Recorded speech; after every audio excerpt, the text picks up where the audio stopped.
In the heart of the bustling corporate world, there was a figure, Hasan, who was almost a shadow within the brightly lit corridors of the executive floor. A dedicated middle manager, Hasan was armed with a revolutionary idea that could change the company's course. Yet he was rendered nearly invisible in the eyes of the decision-makers, his voice drowned out by the daily grind and the higher-ups' preoccupied minds. This is a tale not of a hero's rise but of an everyman's struggle, a journey that many tread in silence. Hasan's story begins in a cubicle where the glow of his computer screen illuminates his determined face, a stark contrast to the cold coffee beside him that had long lost its steam. Hasan knew the first step to breaking the invisible barrier was to align his idea with the company's strategic goals. He meticulously gathered data, crafting a compelling narrative that demonstrated how his concept would bolster the company's vision. His preparation was thorough, his dedication unwavering. But Hasan was also a strategist, understanding that the battle for attention was as much about when as it was about what.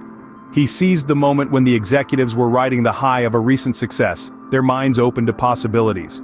In the afterglow of victory, his voice finally carried the weight he knew it deserved.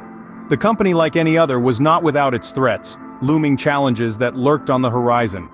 Hasan used these threats not as a doomsayer but as a sage, painting a picture of a future where his idea served as a bastion against potential crises. In the face of resistance, particularly from those with a fixed mindset, Hasan brought forward an unassailable blend of empathy and evidence. He approached every conversation with the intent to understand, not to overpower. His resolve was to influence, not to coerce. Proactivity was his ally. Risks were not merely identified but addressed with a suite of solutions, showcasing Hasan's foresight. He became the manager who didn't just predict rain but brought an umbrella. Clarity became Hasan's signature. His propositions were concise, potent, and to the point, making them impossible to dismiss or overlook. And when disagreement came, as it inevitably does, he met it with grace, his demeanor unflappable, his respect for differing opinions unwavering. And in moments of uncertainty, when questions stretched beyond the reach of his knowledge, Hasan didn't feign understanding.